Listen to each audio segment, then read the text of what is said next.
with the blazing sun as witness. Glory, bow before us!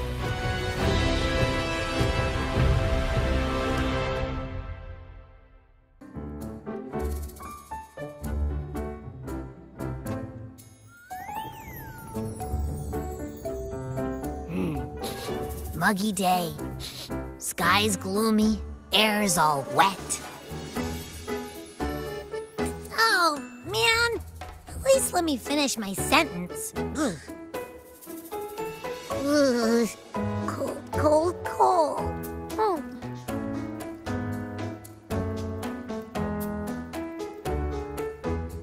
All right, I'm famished.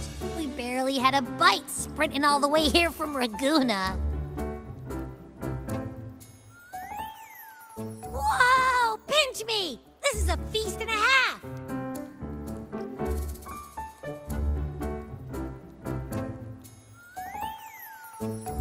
Hey, Rover. So, we did bring enough money, right? I mean, we kind of rushed out without grabbing anything. Oh, that. Don't worry, money's not an issue. Augusta made sure we're covered. All our food and lodging here in Septimon is billed straight to the F4's palace. But I think the owner might have overdone it a little. Ha! Better get used to it. You're the champ of the Great Aegon. And you know me. If food's on offer, I'll be a scoffer. Yeah, no leftovers, guaranteed.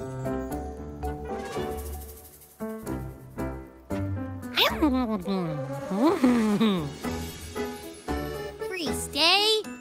Free meal? This effer really knows how to treat guests. Maybe we should, you know, hang around a bit longer.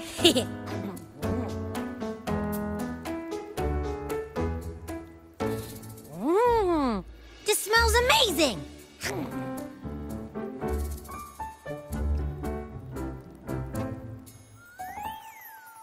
Abby, what do you think Imperator wants me to find? If Cardathia's right, the last clues should be somewhere on the Sanguis Plateaus.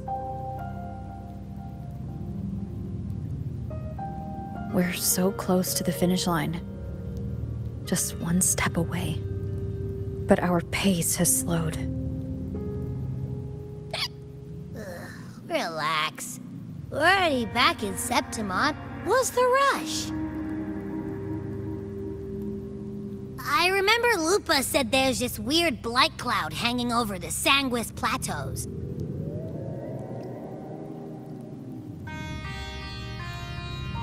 And when the high tide, or whatever, rolls around, all the gladiators go there to hunt Tacet Discords.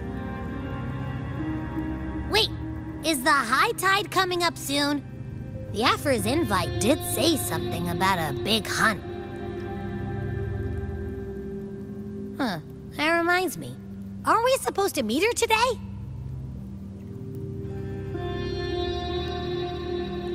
A messenger came this morning. Augusta is dealing with an emergency, so our meeting's postponed. Looks like it'll be a while. An unexpected change. It's throwing everything off course. I don't like the feel of it. And why me for this hunt?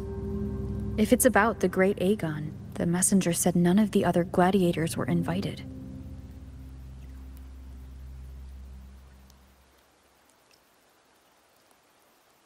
Who knows? Maybe she just wants to test her strength against you.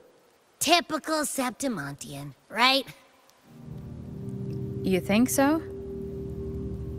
I've only met her a few times, but I doubt she acts on such simple impulses. And as the F4, can she really thoughtlessly do whatever she wants? Guessed from afar, you possess eyes as clear as crystal. But What troubles you so that eyes once bright as the highland sky now darken with rolling clouds?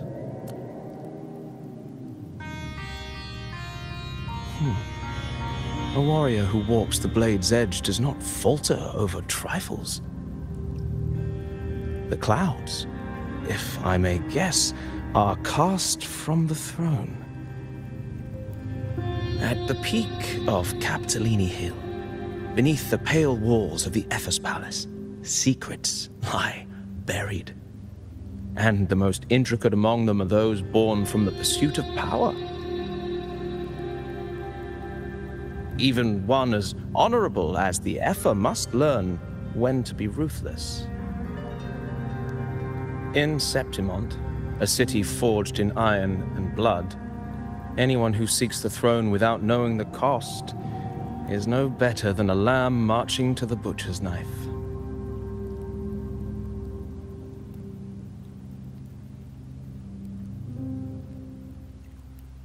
I am Nestor, a traveling poet.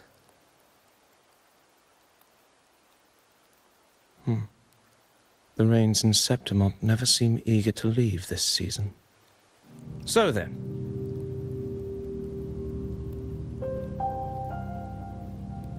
if you are curious about the Epher, then allow me to say that nothing would honor me more than to offer even a modest service to the champion of the great Aegon. Wait, how do you know she's the champion? And all that stuff about the F-War, too? Huh? Your eyes. Were we talking too loud? To see and to hear are but two of the many ways to perceive.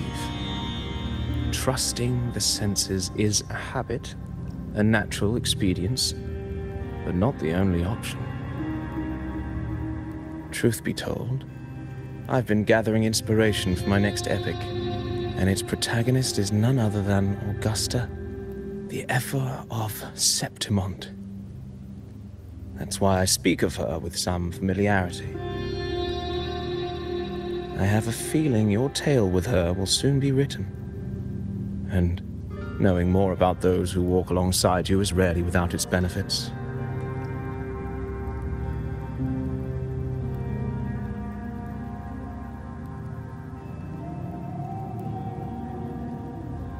Augusta, a girl of humble birth, a resonator of modest talent, a commoner without noble patronage.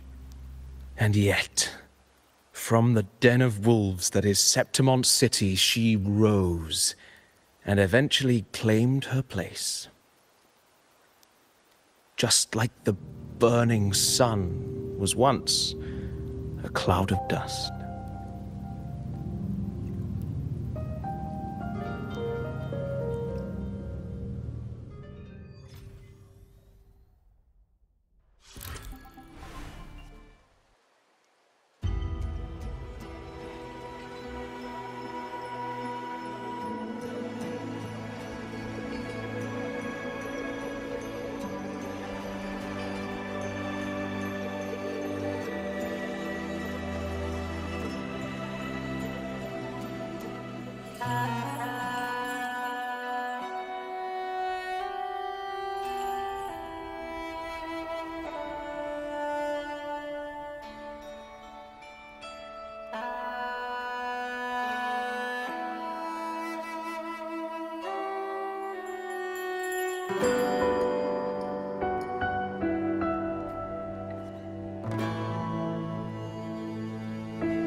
Fail enough times, and you might eventually succeed.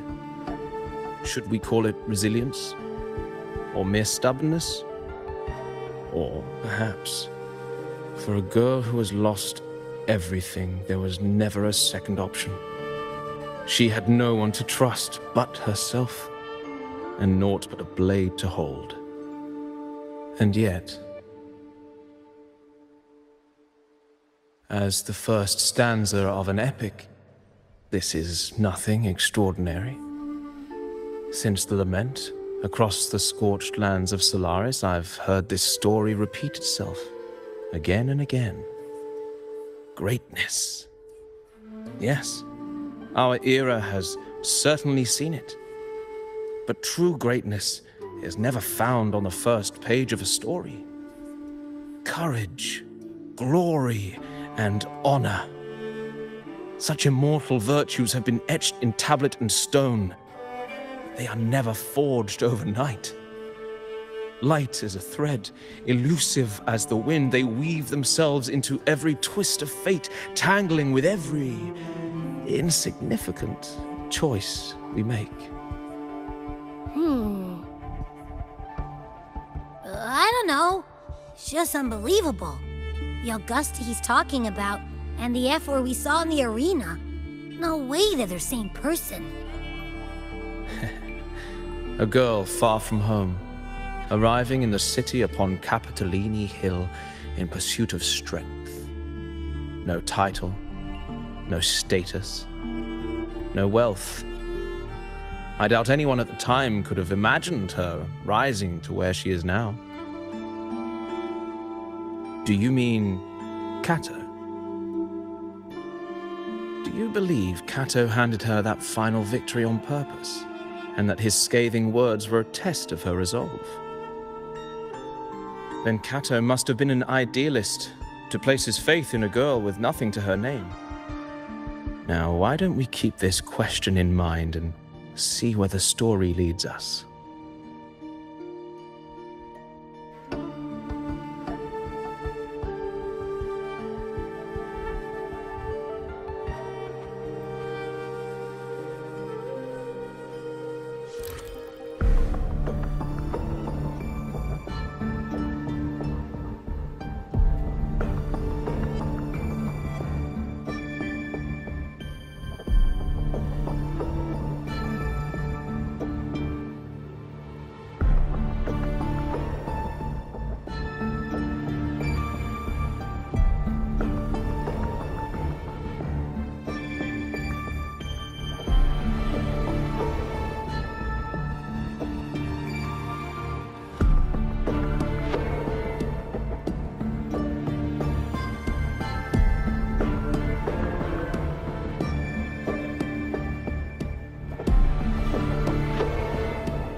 merely the rough shape of a short epic.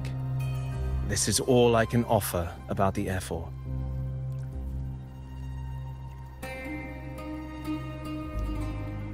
Now, as a listener, what do you make of my narration?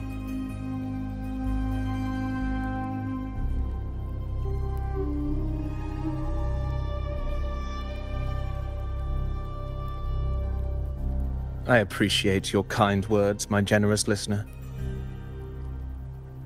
I am only a humble wordsmith, spinning verses and rhymes. The essence of poetry is granted by those who dare defy their fate. But there is one thing I must confess.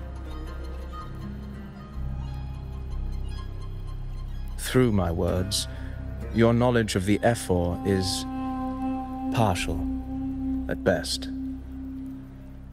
Poetry can only offer a glimpse of the true story, the reality of people, events, and things slips beyond the grasp of words. I do not belong in the pages of the epic, so I remain confined to the observer's gaze. I can imagine events and emotions unfold, but I cannot truly recreate them.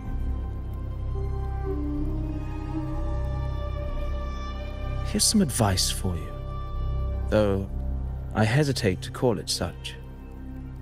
If you want the truth of a story, step into it. Become part of it. The opportunity stands before you now.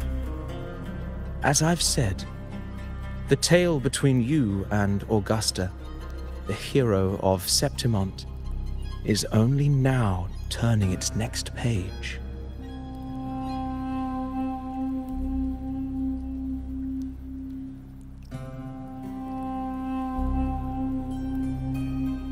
It's not difficult to see.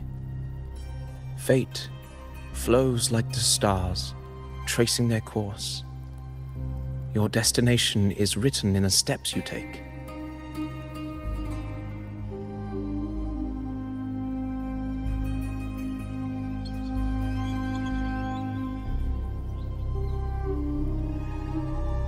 The rain is passing.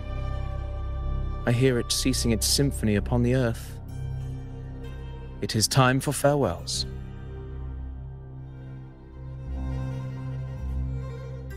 Before I leave, may I ask you one last question? What is it that has lifted Augusta to the seat of power? What is it that makes a ruler?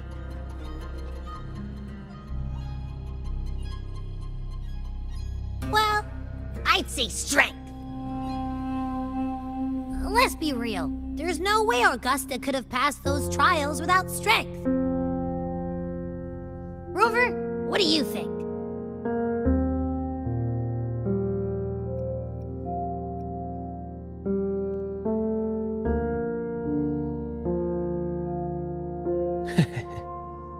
You needn't rush to answer now. Keep it in mind as you continue your journey.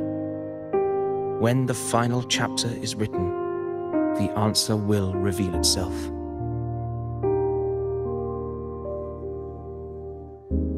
Farewell, my friend. Our paths crossed by fate and by chance.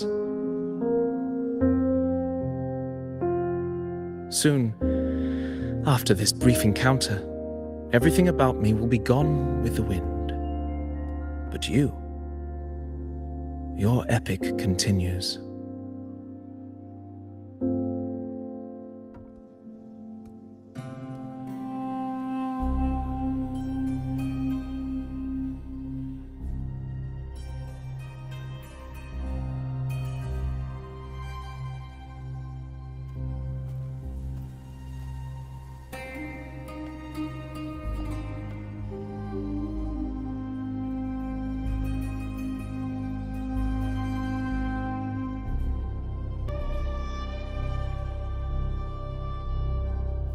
Your Excellency, you have indulged her too much.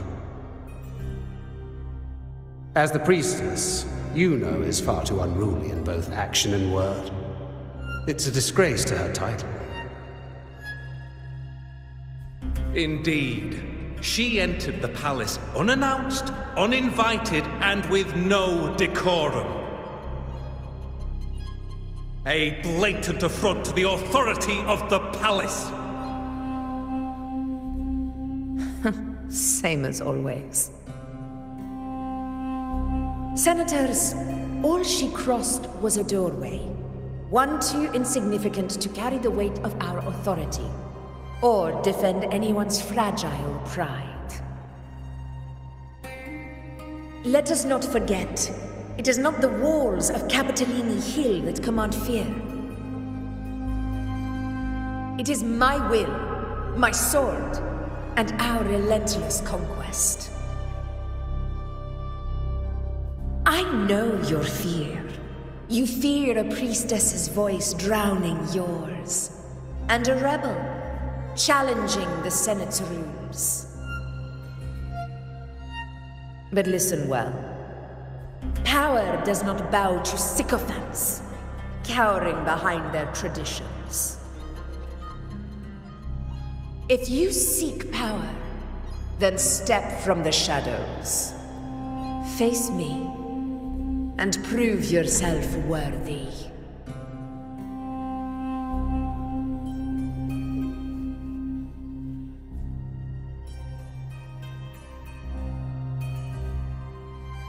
Took you long enough, Augusta. Handling the senators takes time. You know that.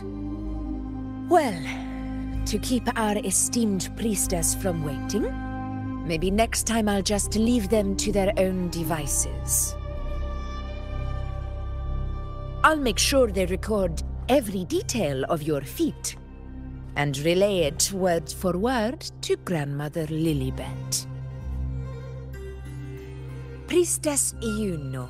Unruly behavior left Tetragon Temple without permission, and trespassed into the Ephor's palace.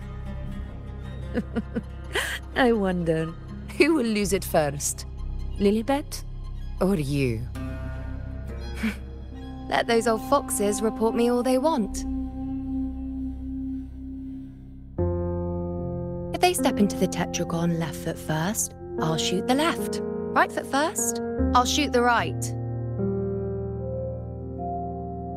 Hey, I'm with you on that one. The Senate should be reminded now and then that the Tetragon's kindness is not a reason to take Priestess Iuno lightly.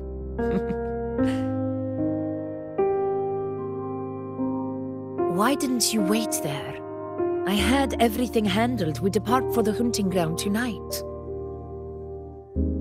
If anything changed, you could have reached me by my terminal. You didn't need to come all the way here.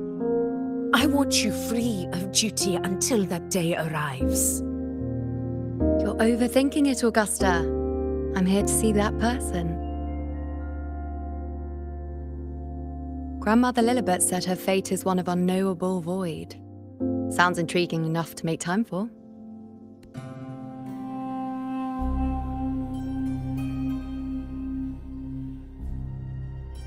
So that's it? Too bad. The ship from Laguna won't dock until tomorrow morning, and we'll be gone by then. Ugh, what a hassle. Patience, you know. The warrior has accepted the invitation. So, you'll have plenty of time to meet during the hunt.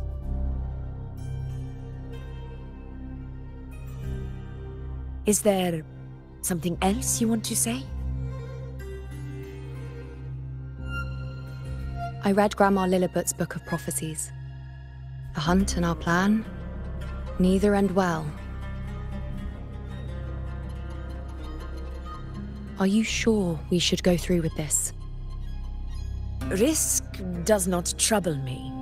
Peril simply requires greater strength. But really, when did you start caring about the temple's traditions?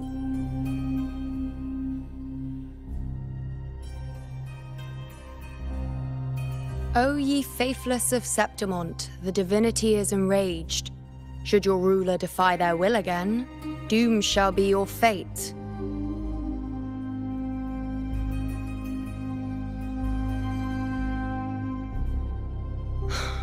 Lately, I've been hearing murmurs from the nobles again about the ancient prophecy from Raguna.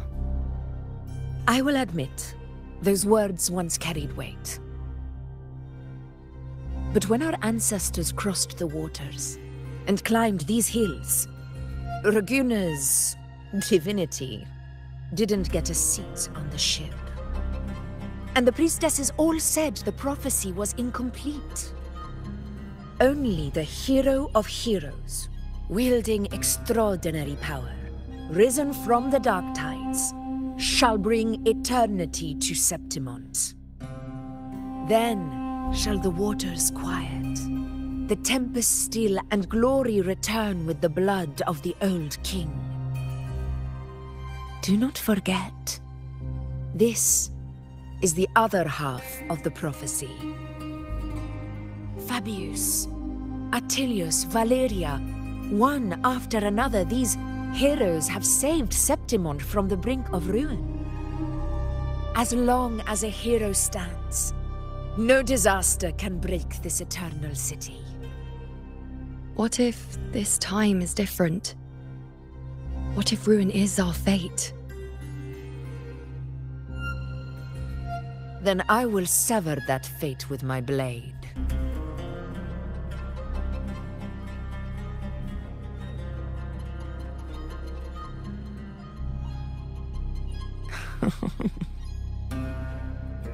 What's so amusing?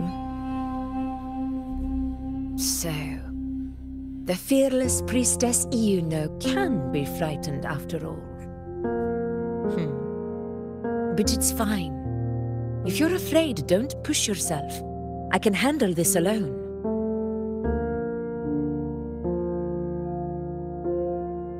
Most revered priestess, wait for me in the temple. I shall return victorious. Frightened. Me? If anything, it's you, trying to shut me out and face it alone. Fine. Go ahead. You'll come back to me sooner or later. That I can't deny. I knew it. So you do need me for this hunt. Thank you. You know.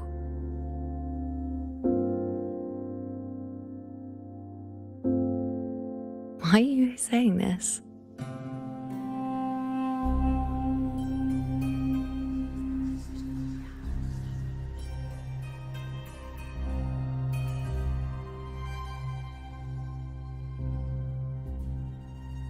The storm is coming.